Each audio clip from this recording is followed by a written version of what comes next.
Roger, thank you for being on the Helpful Executive podcast. I'm so happy that you agreed to come on and speak to me. Oh, you're welcome.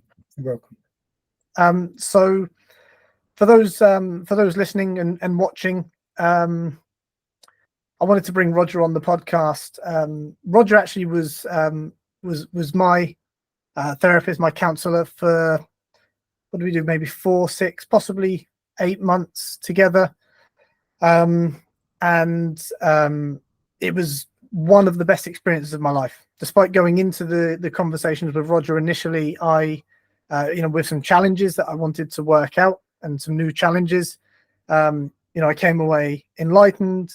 And it's all thanks to the work that this man did. And Roger, if you don't mind, if I could briefly kind of set the scene before I hand over to you, I'll share a little bit around the reasons that Roger and I ended up crossing paths.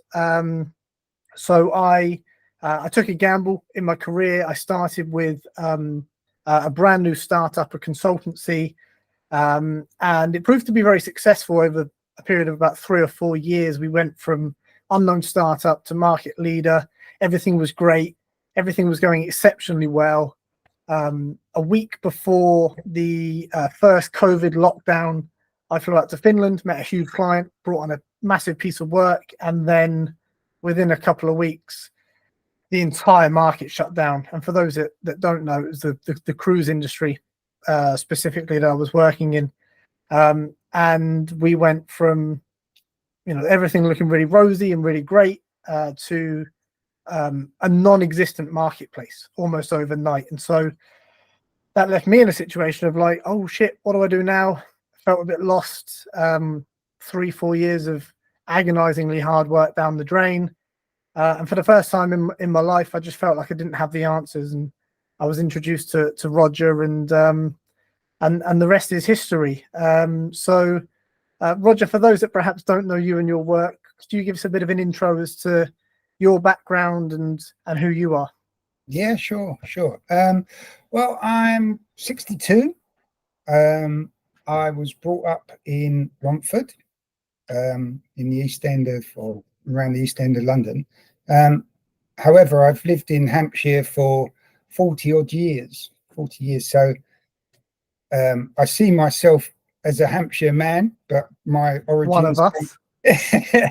My origins are from Romford. So that's my sort of geographical background. I was brought up in the comprehensive system, and my senior school had 1,500 pupils, and life was how life was back then in a big school, predominantly white. In fact, nearly, I'd say about 99% white. So a very specific upbringing, really. I went on to come to Hampshire. I found that I had to earn money to start a family, to buy a house. The qualifications I came down with could only get me certain jobs. And at the time, the job that seemed to be paying a lot of money for someone like me was scaffolding. So I made a phone call to someone back in London, and they said, come and do scaffolding. So I remember my first day was on Oxford Street in the West End of London. Wow. Catching scaffold tubes off this scaffolder. Right. While the commuters were going past. So anyway, that went on to doing building and trying to make a living out of house building and things like that. I then moved into fostering, and I did fostering for 20 years. And during the fostering, what became apparent was how the children that come into fostering, the life that they've experienced was so different to mine that I could not understand how they behaved, and I couldn't understand. I don't feel they could understand what I was trying to get them as a parent Right. trying to achieve. And I decided that probably the best way for me to deal with that was to go back to college, and I chose counselling as my way of trying to bridge that gap, really. And that was back in 2000, and so I qualified 4 years ago, 2017. And I really enjoyed it, other than how difficult it was, but I Right. enjoy it. And I qualified 4 years ago, decided that I'd set up my own private practice in counselling. What became apparent was how men find it really difficult, one, to come to terms with what they're feeling or what they're going through, and two, how to reach out and find help. Right. So I kind of steered away from young people, helping them in counselling, because I felt as if there was a lot of services for that already. Maybe my niche was going to be helping males, older males, adults, feel safe enough to come into counselling. Fantastic.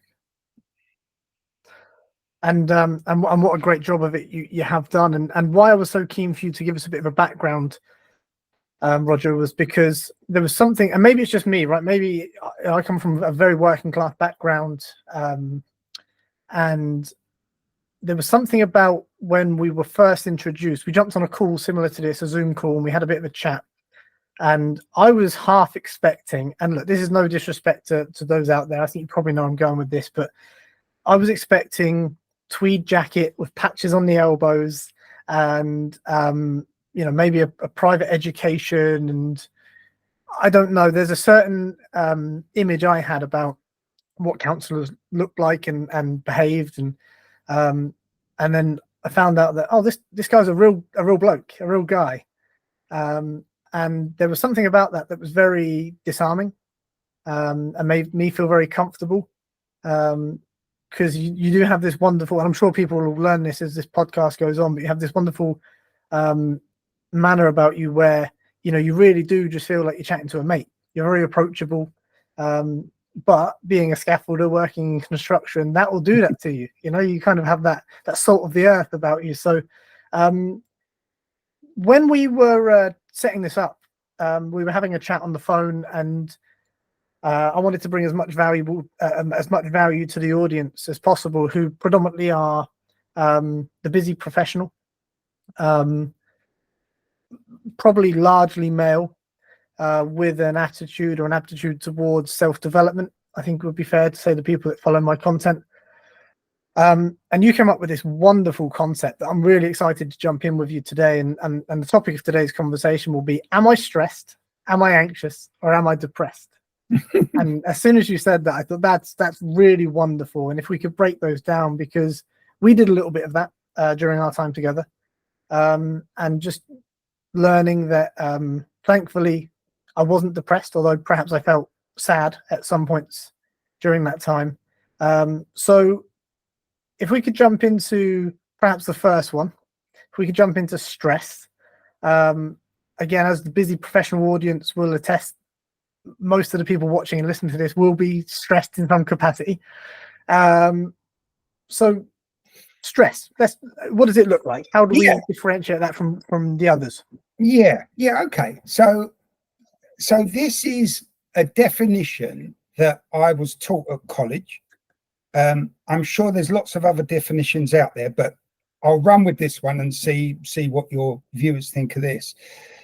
If we was to look at stress as the amount of, in the computer terms, tabs you've got running at the same time, or jobs that you've got to do, the more jobs I've got, the more stress I have. So if we keep it nice and simple like that, if I had just one job to do, could you say I wouldn't be stressed? If I've got 50 to do, I'm going to be stressed. Right. Okay. So if that analogy fits for people, then obviously what we're looking at is that if we feel as if we've got too many things to do at the same time, in my definition, you're going to feel stressed. Okay. And I think it might be worth then going to why that isn't the next category, which is anxiety and feeling anxious. Yep. So shall I lead into that? Yeah, please. Yeah, absolutely. Yeah, okay. So because I haven't just got one tab open, I've actually got 10 or 20. I am feeling stressed. There's too many jobs to do. So the next thing that you could argue comes up in your mind because of that is the fear of what happens if I don't get these jobs done. That, to me, is what anxiety is. The fear of the future. And in this case, the future being those jobs that my tabs, the stress I've got. So my anxiety is linked to my stress, because if I don't get those jobs done, there is a bad consequence possibly that's coming at me in the future. Right. So that's how I would link anxiety and separate anxiety from stress. That makes sense. And then if we go to the next stage, then is, as I believe it, is that when we feel anxious, it's a feeling. And what we need to do is then think, so not feel, but think about how we are going to achieve what the feelings want us to do. So how do we avert the fear that our anxieties are giving us? Through thinking. And for me, the natural state of how we do that is we depress. We sit there and we think, not feel, we think about how we're going to solve the anxieties, which are brought about because of the stresses. Right. When we come up with our plan, we re-energize. So we don't depress anymore. And then we get on with the action of trying to solve what it is. So I suppose what I want to say is that stress, anxiety, and depression in the right amounts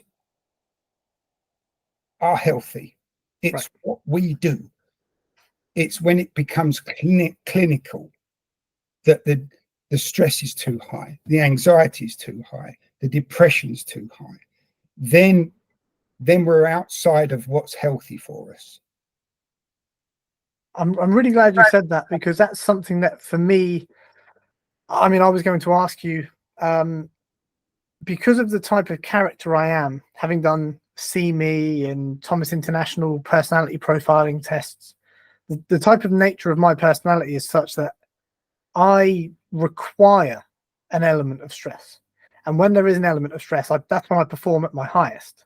There is a point of diminishing return, but also I need something. You know, I can't be in the bottom 20%. I don't want to be in the top, but yeah, you know, I need that element of stress. That's where I produce the magic. And certainly my more traditional jobs previously, you know, that for me was where the money was made. That's where the relationships were forged. So when does stress or anxiety or the certain amount, when does it become too much, and how do we look out for that? Yeah, okay. So as you've already highlighted, what's right for you or me may be right for someone else, but it may not be. The first thing to be is aware of one's own lines of where it's healthy and unhealthy. So maybe you could argue the first work is just becoming aware of where you feel buzzing and excited. If we look at stress, where you need at least 5 jobs going so that you're excited enough. But if you had 15, that's where I feel stressed. Right. So now for that person, it's like, wow, I need to try and keep to 5 if I can. And over that, I could start feeling stressed, which kind of fits quite nicely, because what I wanted to say then was that if we all agree that there's a certain amount of healthy stress, then it becomes unhelpful or unhealthy. And we've got an idea of where this line is. Let's say it was 5 tabs open.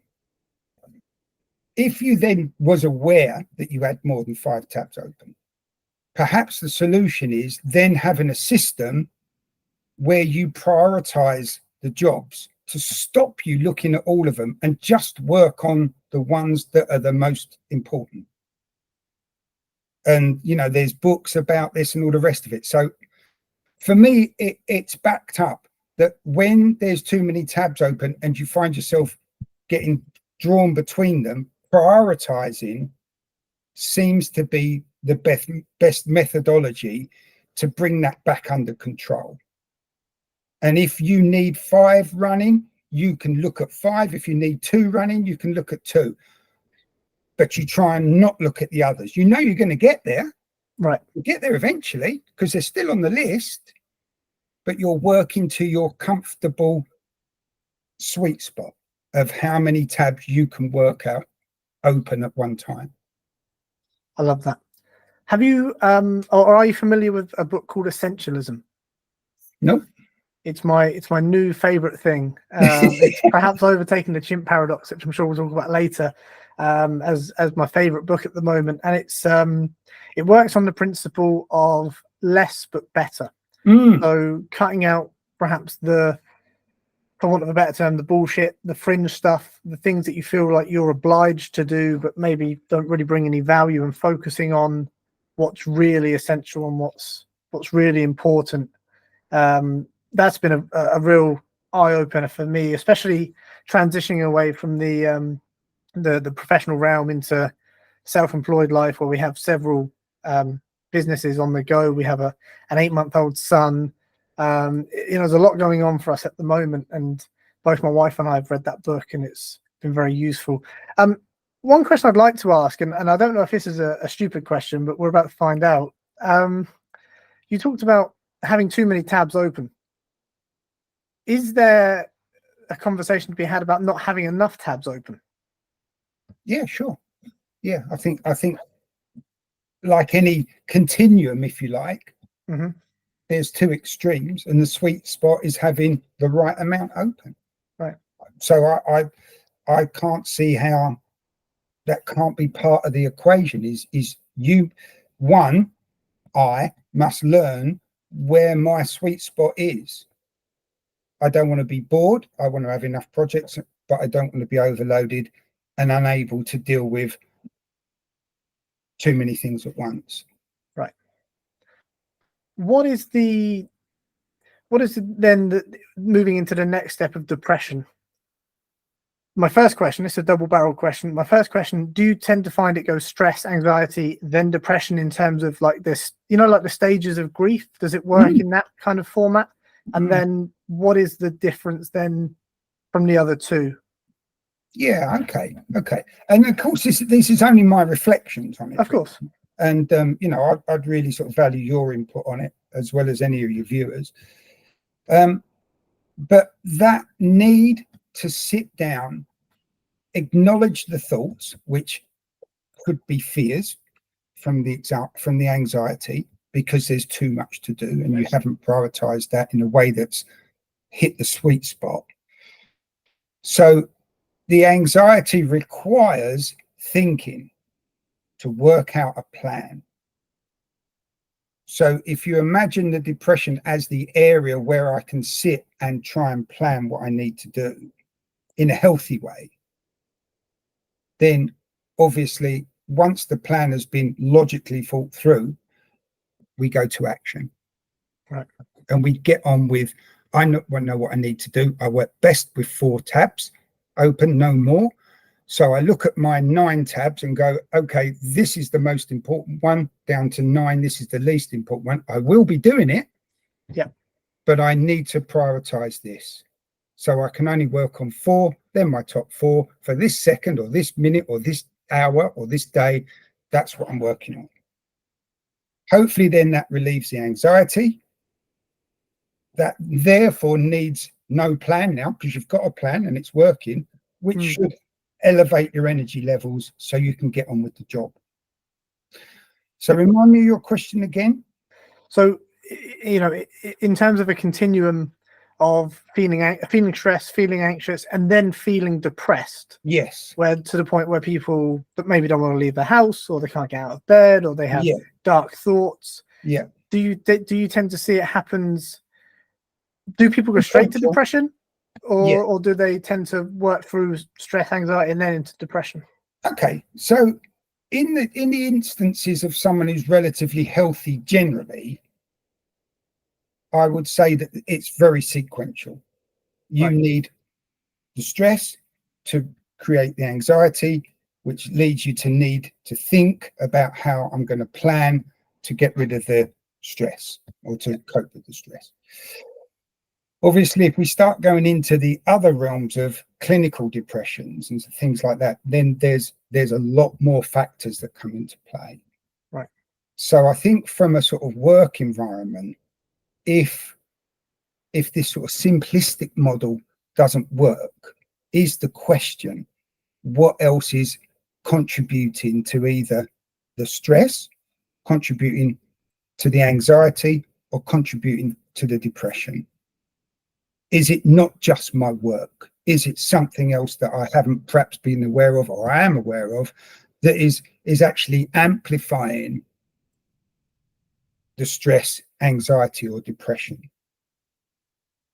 Yeah, very well. So, yeah. So of course, then it is sequential, but if there's things underlying in there, then that feeling of enormity on any of those ones could become overwhelming.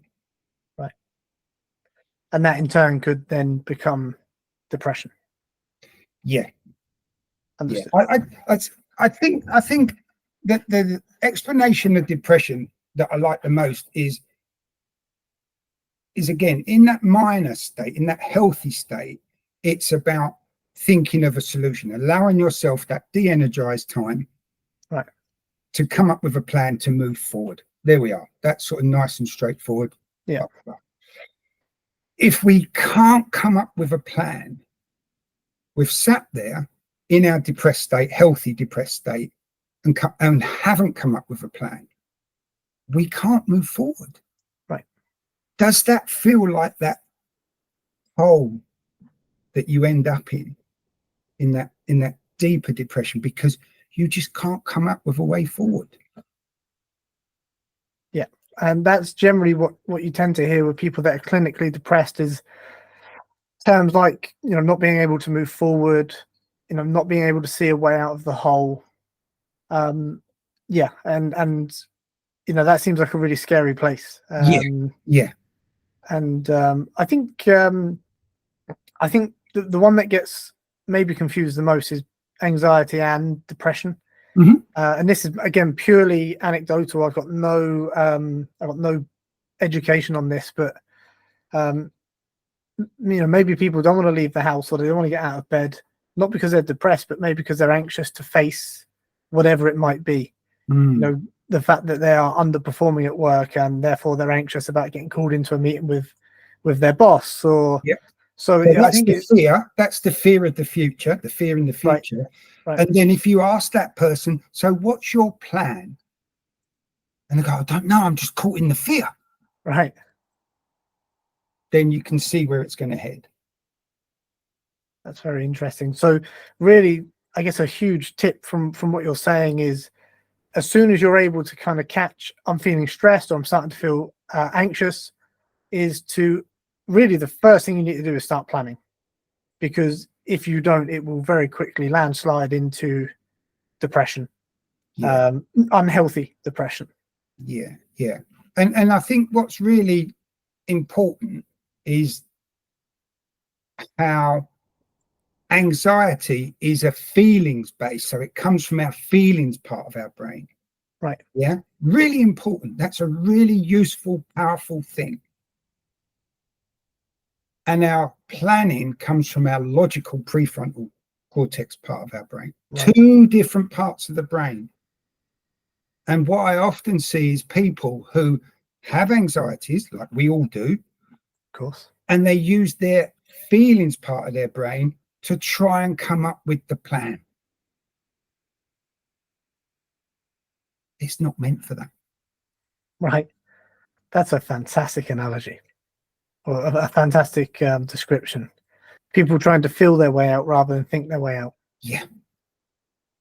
And the mind, unfortunately, will be, I guess, because of the way we're hardwired, will generally feel maybe more negative than positive in those situations. Rather, we think logically, but we don't necessarily feel logically. Yeah, exactly. Our feelings are renowned for being impulsive, Mm-hmm. short-term, selfish, all necessary attributes, especially in a life-threatening situation. Right, of course. Yeah. But if they take over the role of our logical, responsive, work off of facts, work off of the experience we've had before, it's different to that thinking way that our feelings would do it. Fantastic. Is there a way, in terms of feel, how can we tell perhaps the difference between being stressed and being anxious, or is there a gray area there? Because I guess stress can make you feel anxious, right? And anxiety can make you feel stressed. Yep.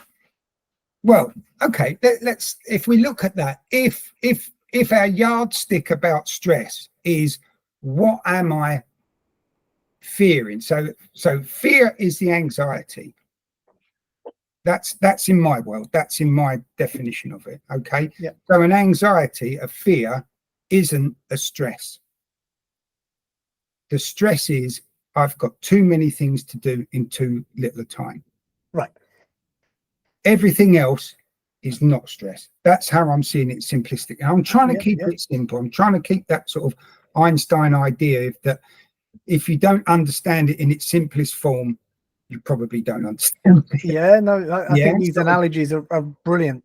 Trying to stick with that idea, or if you can't explain it simply, you may not, you might not understand it. So if we run with that, and I'm more than open to any criticism that people want to fire, that's absolutely fine. But for me, if you only keep stress as I've got too many jobs to do at the same time, then everything else is the fear of it if I don't do those jobs. So having that awareness of stress is this bit, which is too many jobs. Anxiety is the fear if I don't get these jobs done. I love that. And that, I guess, will help a lot of people understand when they're starting to cross over. Yeah. And I wonder as well, how many people, if stress, anxiety and depression all seem to come at you as one lump or as one bird's nest, how difficult is that to unravel? Whereas if you can part them as to three things instead of just one coming at you, you can start dividing it up and then tackling it individually. I really like that. We've talked about how we can, I guess, how we can improve our levels of stress and anxiety. So improving your stress by understanding perhaps what maybe not what your limitations are, but your sweet spot in terms of how many tabs. I guess that's the first thing we can do. Work out what is a healthy level of stress and an unhealthy level of stress. When it comes to anxiety, we can, as you said, we need to start planning, put a plan in place. What if we are now depressed? What can we do? And I don't know, but I would imagine that the feelings start to maybe spiral or get out of control. I've been stressed, I've been anxious, and I can reel that back in, but fortunately I've never been depressed in its kind of, I guess, clinical sense. When you have someone, or perhaps a patient or a client who is depressed, what are the steps that you perhaps help them put in place to work their way from that? Or is there a blueprint? Well, as we've touched on, one of the biggest wonders of psychology is how different we all are, and yet how similar we all are. So there's that paradox. So we are chatting here about however million people, but yet we have got some similarities, some differences. So again, the first thing to do is accept that person who's suffering with that, how they explain it, how they experience it. It's going to be individual, even if it's similar to other people or not. I think that's really relevant, because if I think that my answers are your answers, they could be right, but they could also be wrong. So it's allowing that person. But I think the forerunner of it all is our life set up so that we have the right support around us when we need it. Yeah. And I'm thinking of depression because of when it's slipping out of not healthy into unhealthy and clinical. I can only talk as me, but I would imagine that a lot of people find it very difficult to reach out. Yes. Just the nature of depressing. It isn't reaching out, is it? It's depressing. Yeah. And so if you have no support around you, who's going to know? Who's going to be able to help? So I suppose any healthy life, are we saying that the first thing that we should try and achieve is the right sort of support around us anyway? And that would be maybe one of the first questions I'd ask a client is, outside of where you've come today, what support do you feel you've got? Yeah, I think that's really important. And those that know me well will know that I will segue or shoehorn Brazilian Jiu-Jitsu, which is my recent love, into any conversation. If we speak for long enough, I will talk about it, believe me. But one thing I've noticed over the past, I've been involved in martial arts for coming on 10 years, but there's something in particular about the Brazilian Jiu-Jitsu community that has blown me away in the past couple of years that I've been involved. And I now recommend it as a, if someone tells me that perhaps not feeling themselves, or they're a bit lonely, or they're a bit anxious, depressed, the first thing I say is come to Brazilian Jiu-Jitsu, because it is immersive. It's very hard to worry about something when someone's trying to choke you, or they put their whole weight on your chest. But more than anything is I found it's a huge community, global community.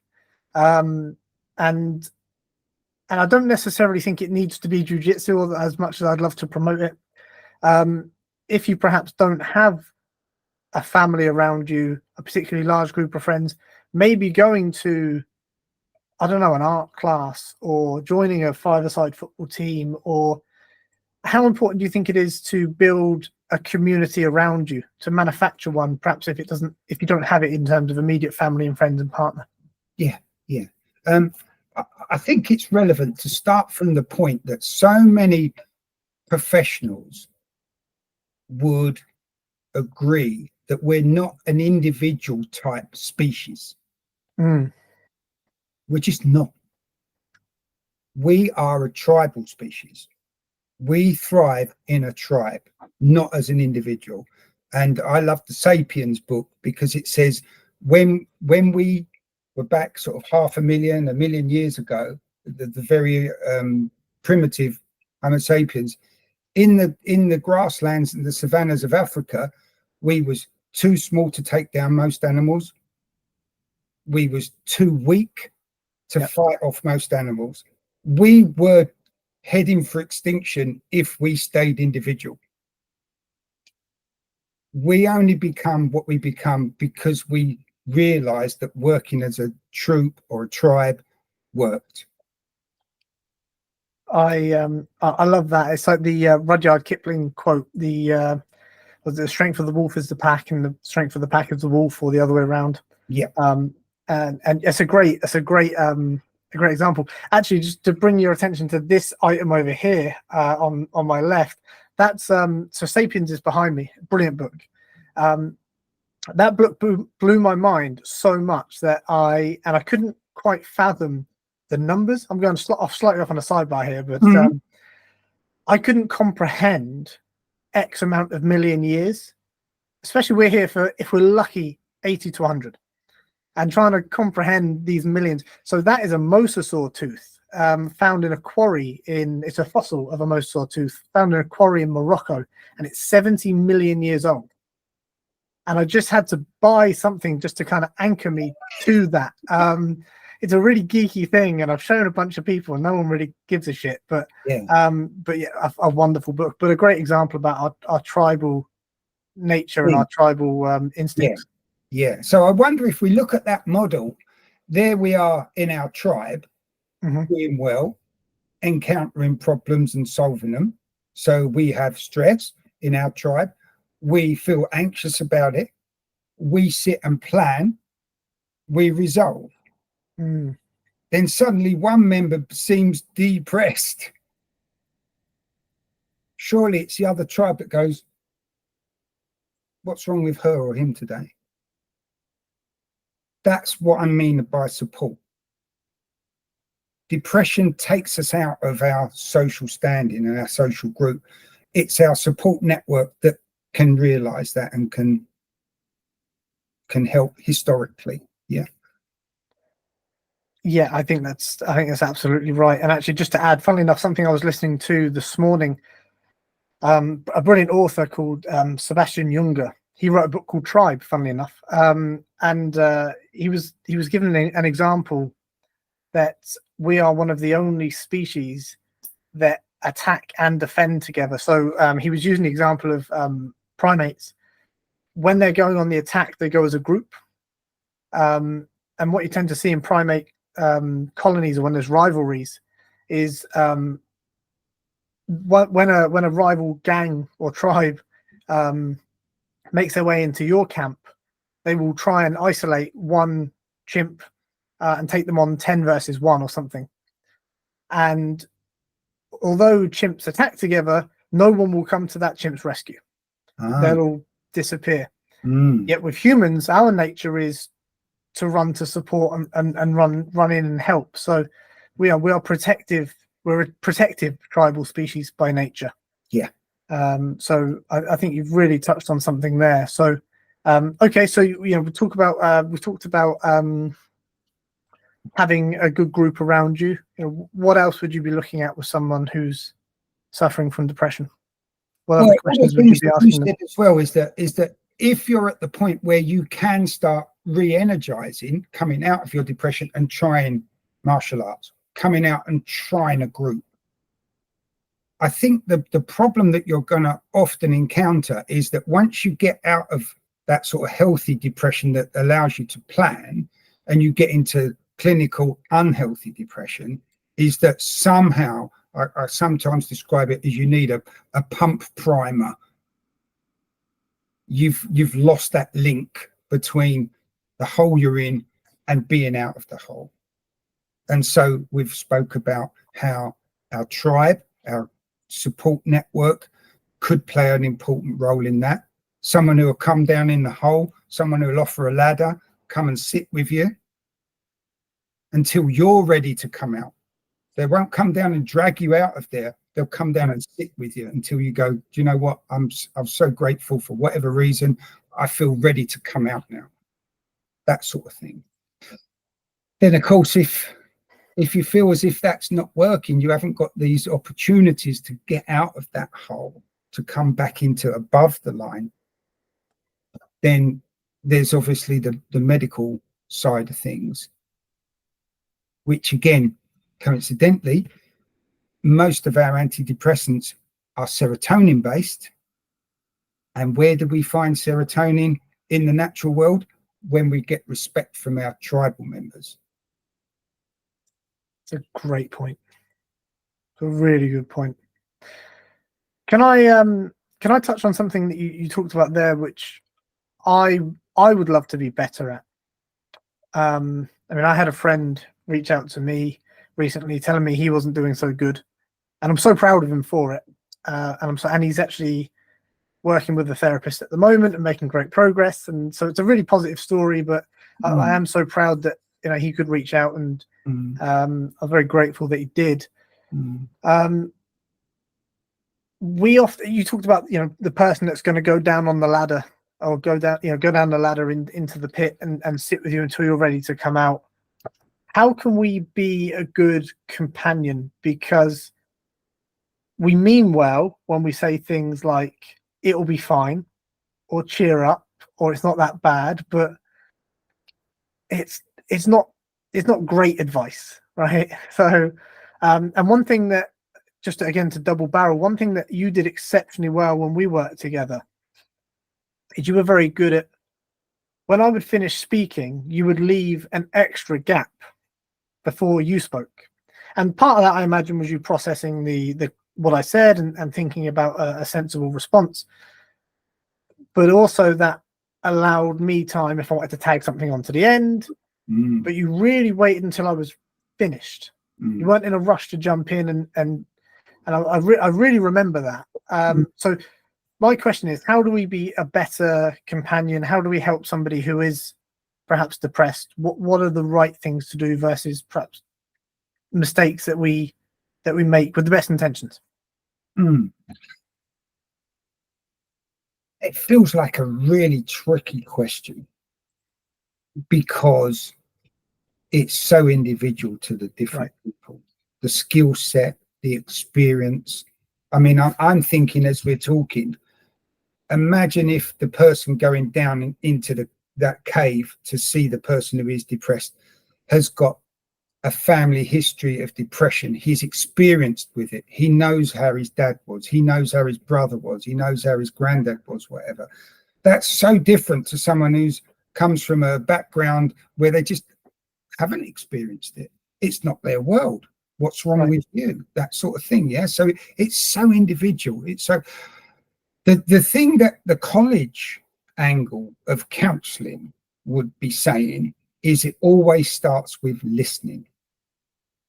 If you wanted to improve how you can help other people, I'm pretty certain that what any profession from the counselling areas, psychological areas, they'd all say, learn how to listen to someone.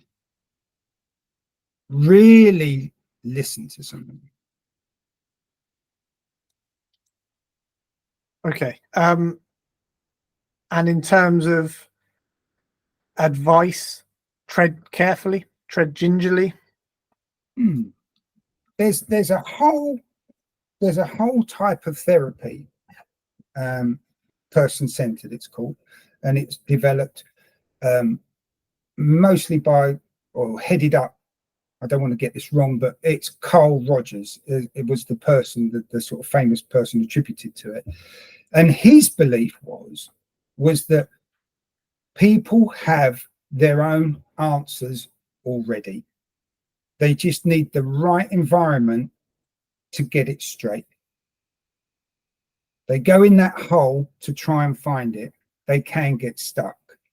If someone goes down there and offers them, and this was what Carl Rogers believed, was empathy, unconditional positive regard, and honesty, congruence.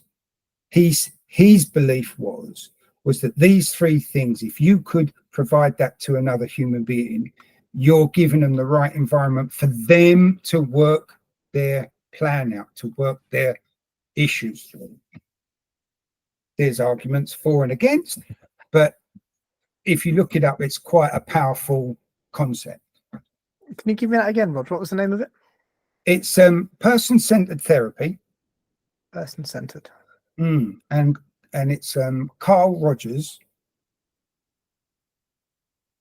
Fantastic. And three core conditions that he promotes are empathy, unconditional positive regard, and he calls it congruence, which is honesty or genuineness, being genuine with that person. So it feels really simplistic, but there is a lot of evidence that says that for a lot of people, that is the right way of tackling that person's stuckness or feelings that they're going through. So with that in mind, would a better way of supporting somebody be to ask questions rather than give statements? That's the sort of general consensus, really, is that if you're going along those lines, these people, if they're given the right situation, will probably be able to get there themselves. Not all the time, but probably. So if you ask them the right questions and ask them just open questions, that's our training. That's how we're trained. Right. But we also see it once we're aware of it in life and in our profession.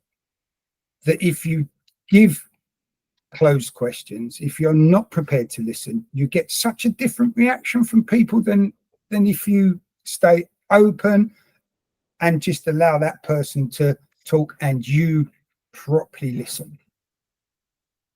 And I wonder, I'll put it out to your viewers, how many people could say that they've never truly been heard?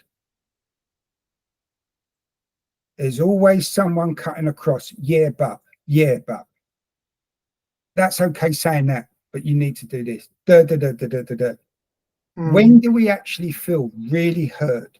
And when we feel really heard, how does that feel? I think that's going to help a lot of people out, and it's going to make me a better friend.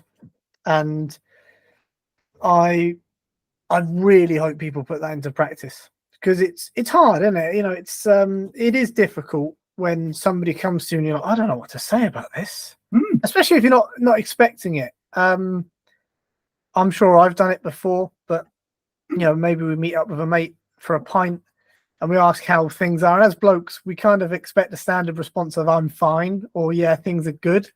That's kind of just how it's always been.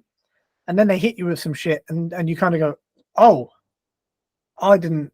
And then for me, you know, I always feel really underprepared. And my thing is I always do try and give some advice because I feel like that's the right thing to do. But actually, I should probably just shut my mouth and let them speak. Yeah. If you imagine your advice is still in your back pocket. Right. You can still get it out at any time if you think it's appropriate. Right. Yeah. But what about just letting him run for another couple of minutes? Fantastic. I'm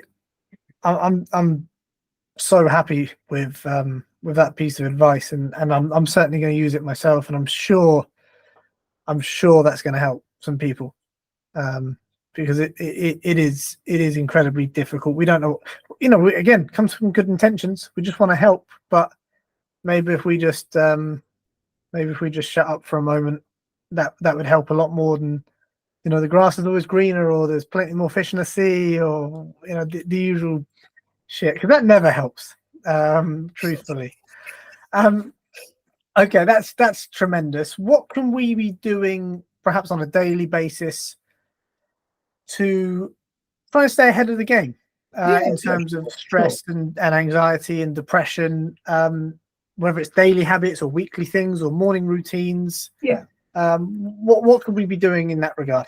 Okay, so how about if we run a little scenario, right? You've had a tricky week. You've got a lot on your plate, so a lot of tabs open. You've got anxieties about that. Could be your little child, as well as work, as well as this. Who knows? No one will know. Only you will know, right? And you've been trying to come up with a plan that's going to deal with all of these things that you need to, all of these fears, all of these anxieties, to solve all of the stresses, all of the tabs that you're trying to juggle with, right? Someone's noticed that you're just a bit different. You haven't actually been who you are or been as visual. If he was to check in, if he was just to drop you a text, how you doing? Haven't seen you about. You okay? Would you be insulted? How would you feel? That was a bit of a closed question there, wasn't it? I could have left that as, I could have just left that as, how would that make you feel? No, but the examples I think are really useful to tag onto that in this instance. Yeah, just that simple thing. Wow, Bill's acting a bit unusual. I'll just ask him if he's all right. And something I pushed out a couple of weeks ago, actually off the back of my friend reaching out, it prompted me to put up a post on the socials and just say, look, this happened. I didn't check in. He came to me, and I felt quite guilty about that. But not accepting the first, particularly guys, don't accept the first answer, because we are programmed, as I said earlier, to be like, yeah, fine. But that's just, I think there's a brilliant book, actually. I'm having him on the podcast very soon, a guy called Dan Stanley, who wrote Rethinking Masculinity, which is an excellent book around stripping away the old blueprint of what it is to be masculine. So yeah, just accepting that the first answer probably isn't the true answer, I think, as a follow-up to that. But I wonder what impact it has, just having that text or that little WhatsApp saying, "You okay?" Yeah, you're just leaving the door ajar for them to, if they need to. I know your background as well is sport and football, so you're used to running in a tribe, your team, right? Yeah. If your defender wasn't quite doing what he's doing, you could either attack him, or you could ask him, what's not going well for you? Right. Does that feel relevant? Yeah, that's really good, and I think really important that we all look at ourselves as more of a tribe. You know, we seem more divided than ever, and I think just remembering that we are a tribe. You know, the classic example of the Man United fan and the Man City fan who will try and kill each other on a Saturday until England are playing. Yeah. And then all of a sudden, you know, the Man United fan is jumping up and down when Jack Grealish scores. You know, and it's you know, even down to things like are you iPhone or Android? There's everything is separating us at the moment, and remembering that we are a tribe collectively. Yeah. And again, to shoehorn jiu-jitsu back into that, the incredible thing about this is we've got on our mats, we've got, you know, accountants, we've got police officers, we've got people that are unemployed, and the amazing thing is there's no social hierarchy. It's on merit and belt, but also you know, we are one as a group. Yeah. You know, the black belt is not expected to kill the white belt. If anything, he's expected to lift him up and help him. So I think that's really important. What can we do individually for ourselves, Rog, on staying ahead of the curve when it comes to depression? You know, in terms of, you know, keeping well, sleeping well, those types of things. Are there items that you would suggest that we are all paying attention to? Yeah, well, I think as I would hope to always try and achieve, the simplistic way of answering it, or the simple way of answering it, is awareness. You cannot change something if you're not aware of it. Right. You cannot help something, you cannot support something if you're not aware of it. So please try and open your mind to awareness. Be aware of what my stresses are. Be aware of where my sweet spot is. Be aware of what I'm scared of, what my fears are. Be aware of what my plan is to resolve that. All of those things, it keeps coming back to. Be aware. Be aware of what my tribe is. Who is my tribe? What's their good day? What's their bad day? I think that would be the one word that I would say carry with you is, am I aware of what's going on? Right. In me and in my tribe, in my family, in my tribe. I completely agree. And something that I think I've been generally quite good at being in tune with is even down to little things like being aware that I need to exercise 6 days out of 7. I need it. I need 7 hours minimum sleep. I can function on 6.5, 7.5 my sweet spot. Because I wear a trackable device that tells me that. So I think it makes you aware of that.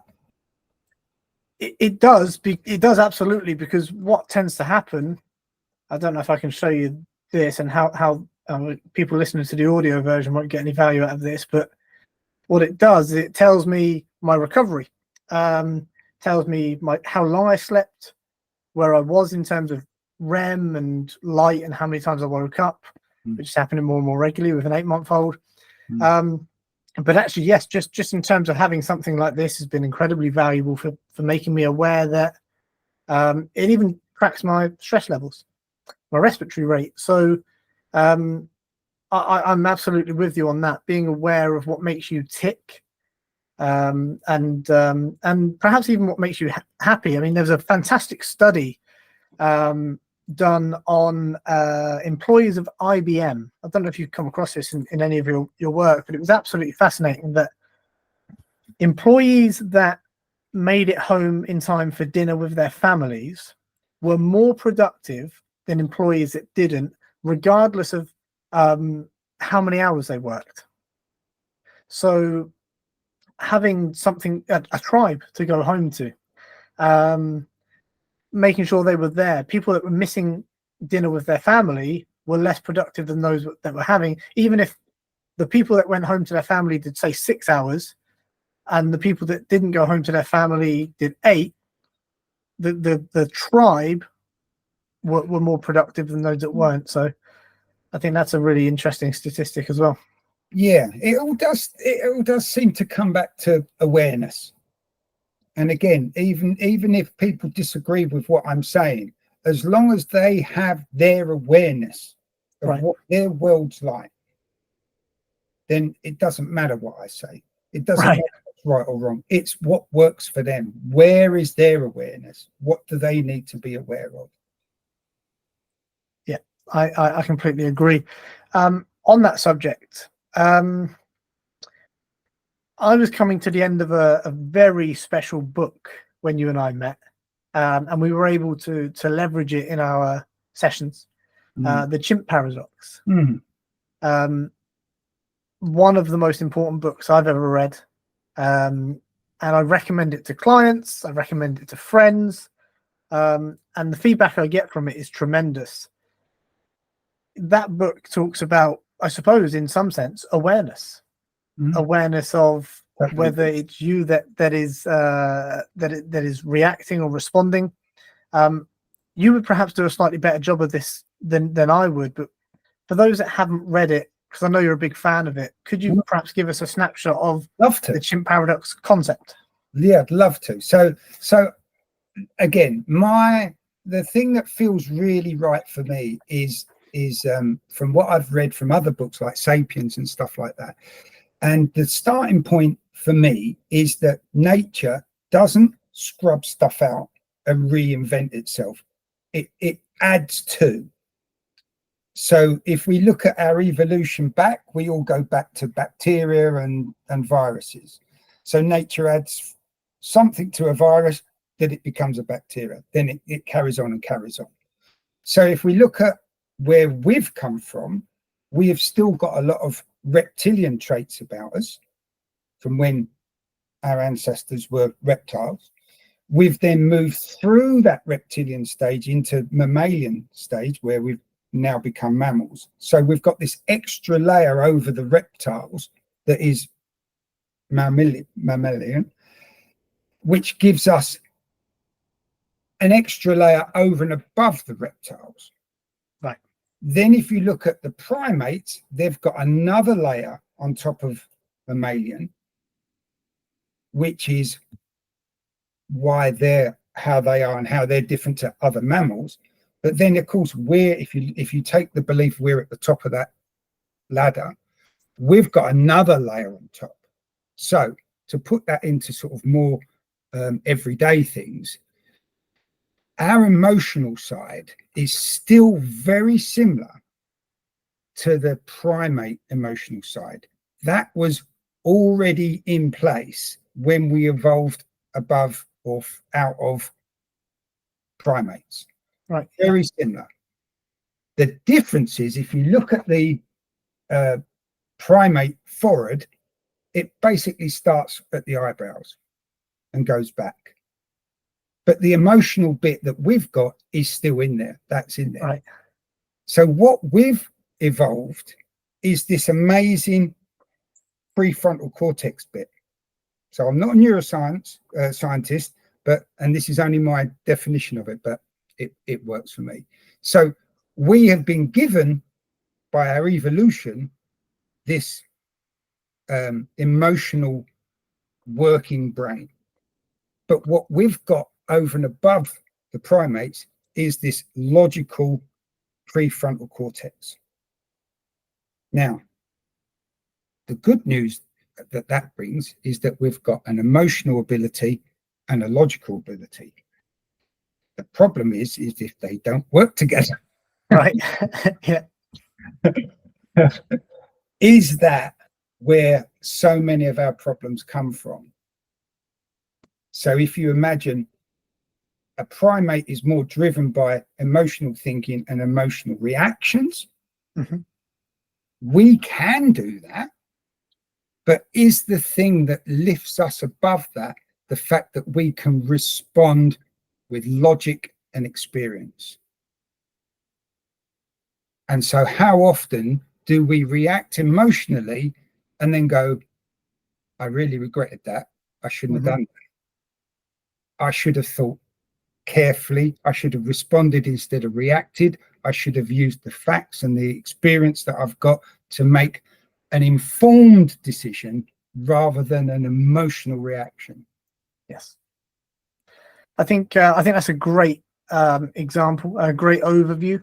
The thing I'd like to add from my understanding is that due to the nature, and again, not a neuroscientist, I'm sure someone will correct me on this, but the firing speed of the primate function is a lot quicker than the rational. Totally. And a cool analogy, I think it was actually Stephen Peters who wrote the book, actually used this analogy. In the same way that we have the ratio of strength from chimp to human, the chimp brain, in inverted commas, that he talks about in the book is 5 times stronger than the human brain. Yeah. And so that's why when something happens, someone cuts you up in traffic, you fire off immediately and then realize that it's, some 6'7" terrifying looking bloke, and you thought, oh no, I shouldn't have done that. Or that for me was really as a type A or a red personality profile, that was something that I found myself digging myself out of a lot of situations over the years, because I would rapidly come to an emotional conclusion about something, and then it's not till later that I would start to think, that was a bit foolish maybe. And so I think what's fantastic about that book is it teaches you just to take a beat, let the emotion come, try and not do anything crazy, but it's going to come at you hard and fast anyway, but just take a few extra seconds just to let the logic catch up.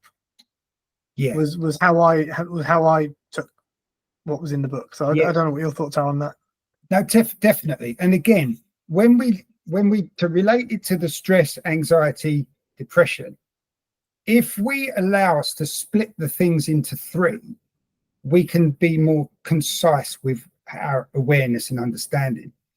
If we think our brain is just one ball of reaction and response, rather than, did I react to that? Was I using my chimp brain, or did I respond to it and use my human brain?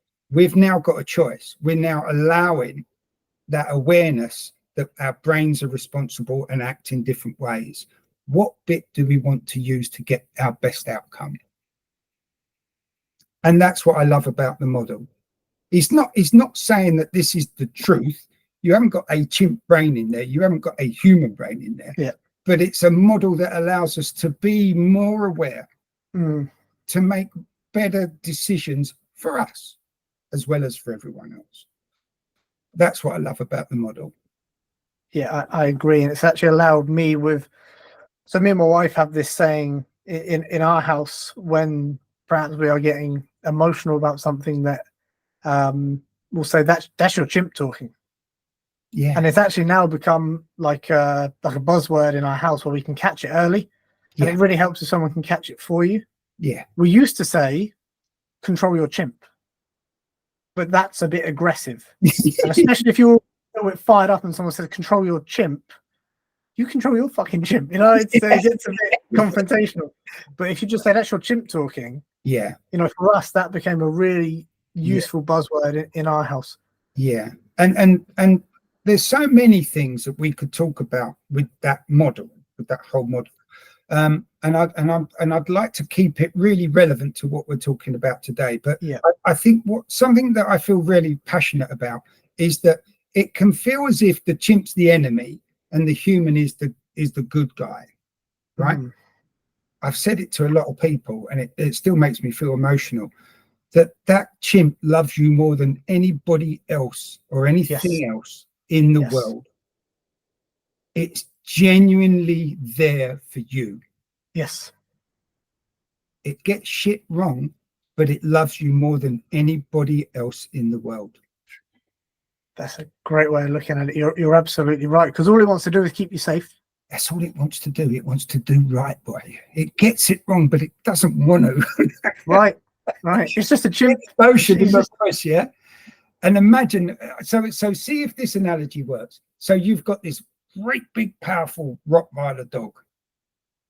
It's yours. It loves you to bits, right? Yeah. When you're at home, it's sitting on your lap, it's licking your face. When you come through that door, it will just jump all over you. But if you're walking through the park and it thinks some bloke's going to attack you, it's a bloody powerful beast, yeah? Yeah. You haven't even had to say to it, go and get him. Right. He's already gone. And if that lead or that chain isn't strong enough, God help that bloke. Yeah. That's a brilliant analogy. Be the most innocent person in the world, but that dog genuinely thought he was going to hurt you. Yeah. So it's that is training that dog. Roger, that's brilliant. That's I've never looked at it like that, and I've never heard anyone use that analogy. But I think I might prefer that to the chimp. I think we've got a book coming, The Rottweiler Paradox. I'm sure there's a lawsuit in there somewhere, but we'll try our luck. We'll lawyer up and try our luck. There's a couple of things I'd like to just ask you before because I don't want to keep you all down. I know how busy you are, and I'm so grateful for how generous you've been with your time. But there's a couple of things I'd be curious, because this is my big angle with the work that I do with my clients, and there's two topics I'd like to quickly run by you. When we were working together, I noticed, and for those that have actually worked with you in person, Roger, they'll know this, but you actually hold your sessions at your house, and it's a beautiful place, and you've got these wonderful areas that you can go and sit by your lake, and it's gorgeous. But I noticed there was a boxing bag hung up, and we had a bit of a chat about it at the time. Could you speak to the importance of exercise in managing stress, anxiety, depression, and how you think that helps, or how that helps you, perhaps even anecdotally? Yeah. Okay. So I'm going to run an analogy and see if you think this is relevant. So let's go back 500,000 years or 40,000 years, something like that. And I've got an anxiety. It was probably about something that involved physically either running away or standing up and fighting. Be it a tribe member, be it another tribe, be it an animal, being we need to go hunt and get something. But it involved energy. Yeah. So of course, most of our anxieties, as we evolved as Homo sapiens, evolved around energy, needing energy to get out of the part of the plan, usually involved needing energy. Look at us today. We are expected to solve most of our problems sitting down, looking at a screen, say. Okay, I know it's a bit of a generalization, but let's go. I get it. So where does that evolutionary need that connects with energy, how does that get fulfilled? We can't just lose these evolutionary threads overnight. So if we haven't got that ability to also burn off the energy that's needed, It's just left in us.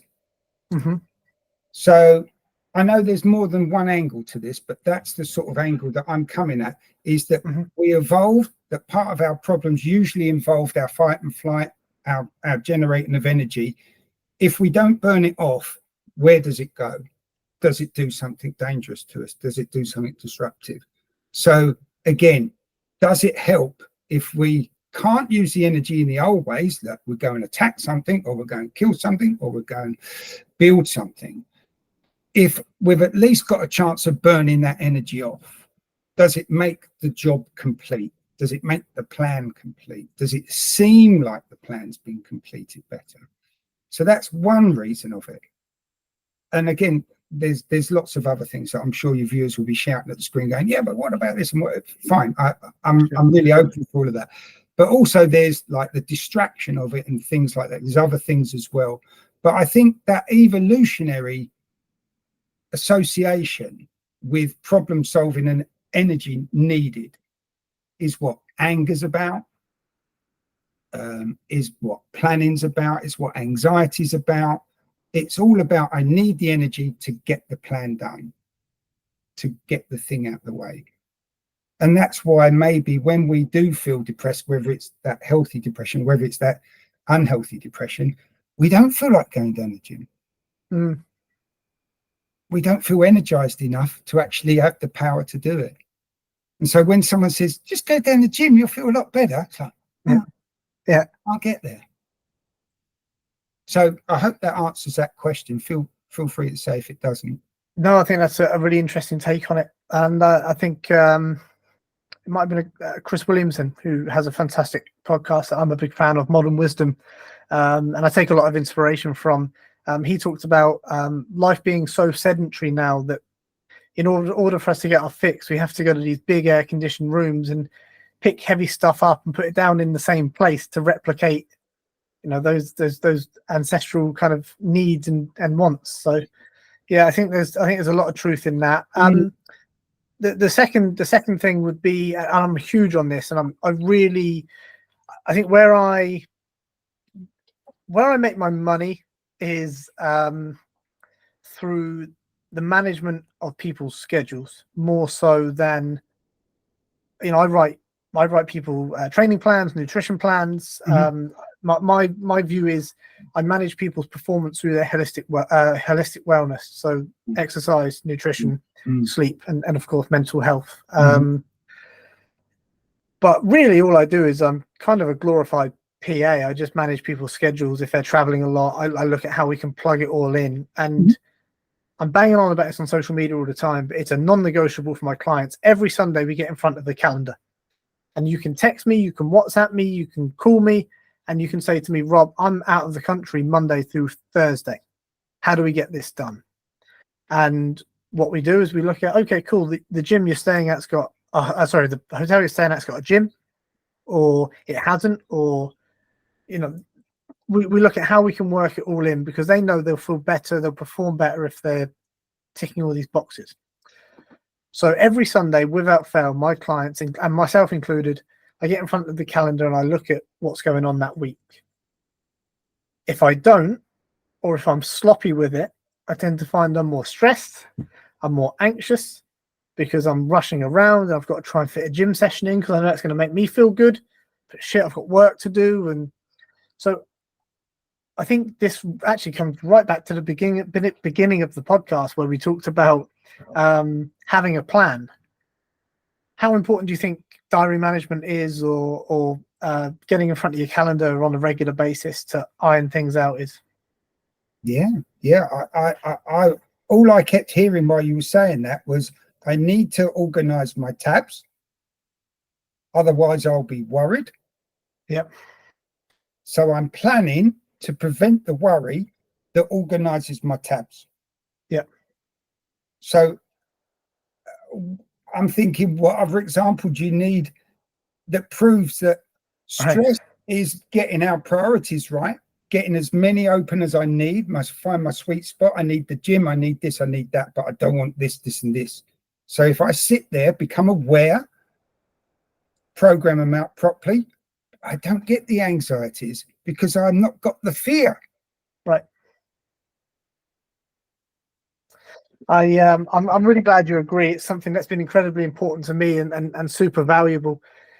And I guess the fear will then lead to will then lead to into the anxiety, or like that is the anxiety starting to, that is the onset, right? Yeah. As the Yeah. shit, I've got too many tabs open, then the fear rolls into the anxiety. Yeah. So it's something that for me is absolutely a non-negotiable now. And even to the point where, and I'm a little bit OCD about it, every morning me and the wife over breakfast will open up the calendar. We have a shared calendar and we'll open it up. For those that don't know, my wife and I work together, so it's joint business ventures. So we're sat in front of it looking at, okay, you've got this, you've got that, because that also doubles up as parenting duties. She's with the boy right now while we're doing this, so this means this part of her diary was blocked out totally for the boy. So yeah, cool. Okay, I'm really glad you're on board with that. Imagine if she was trying to do that and 3 other tabs opened up while she was trying to do it. Right. Or you didn't discuss it that morning. Right. And those 3 tabs impacted. Yes. I hope you see how you've just described what we've been talking about. For me, it fits perfect. I don't know if you're getting that, but for me, that fits perfectly. If we're aware, we can organize the tabs. We don't get the fear. We don't need depression. I love that. I totally agree. One final thing then while I got you, Roger, because we've talked about your niche, so to speak, is working predominantly with men. You're involved with an organization called Man Gang. And I know they do great work, so I just thought it'd be a nice opportunity to give them a bit of a platform and kind of give them some love and a shout out. Yeah. And love for any male-based group or female-based group. And I think the beauty of these, the headline for any of these groups, Man Gang, Andy Shed, whatever it's called, is it's peer-to-peer. And as we said earlier, what's peer-to-peer? It's being in our tribe. Yeah. So it's already satisfying that need to be in a tribe. It's already given us serotonin that we've found a tribe. We're respected. We're needed. We're wanted. How much loneliness is caused by not feeling wanted, not feeling connected, not being respected by our tribe, by our community. So these guys who are doing these peer-to-peer clubs like Man Gang and all the rest of it, Man Gang's the one I've been involved with. But that is what the power is it allows men to feel connected. They've got somewhere to go. They've got someone who's prepared to listen to them. So they meet on, Man Gang meets on a Wednesday night. There's one in Southampton, one in Winchester, and one in Eastleigh. They do have a facilitator, but he's someone who's come through the listening process of Man Gang, right? And they took all they needed while they was feeling how they felt when they come in. That's part of the idea, is you take what you want, and then when you're ready, you choose what you want to give back on your terms. There's no admission fee. There's rules which are there to keep everyone safe. Sure. But other than that, the idea is that men can go and share what they need to share and take what they need from it and feel supported. So we're back to support. We're back to what do we want our tribe to do? Fantastic. And I think it's wonderful. Like you said, there's a number of great ones out there. But if you're in the Hampshire area and you feel like you need some support, or you feel like you need a community, it's going to be quality if Roger's involved. So that's, get out, reach out, speak to somebody. Don't suffer in silence. Don't be a hero. And the one thing I said, if you don't mind me jumping in on this, is I said to my buddy who I mentioned earlier is now going through a therapy or counselling process and having great success, is we think that not talking about it, bottling it up, is somehow stoic or kind of tough or brave, but it's not. It's the opposite. And actually being someone that can say, I'm having a hard time, for me, that's real bravery, because it is hard and we feel a bit embarrassed and we sometimes feel a bit emasculated by these things, but we needn't, because we all want our mates to be around and we want them to be well. And for me, like I said, I was sad to hear he was struggling, but I was delighted that he reached out. I was over the moon. I was so happy because I knew that was the first step to getting some help. Yeah. And I wonder if we put that on a bit of a continuum, is that if I don't say anything and I can work it out and I can plan it, I won't suffer from it. I didn't have to say it to my buddies about it, right? So that's fine. So that's at that end of the continuum. But the other end of the continuum is, I said nothing. I tried to work it out. It didn't work. I therefore need support. Right. So I hope what that sort of says is it's okay to have the stiff upper lip when it's healthy and when it works, but be okay with that hasn't worked. I need support. Right. I'm a tribal being. Yeah. Let the tribe help me if I can't do it. It's funny because we would do that in any other circumstance. We would do that in business, right? Yeah. If we couldn't, I don't know, create a successful social media campaign, we'd reach out to a marketing consultant. Yeah. Or, we're having trouble with our accounts and we'd reach out to an accountant. If you can do it yourself, you'll do it.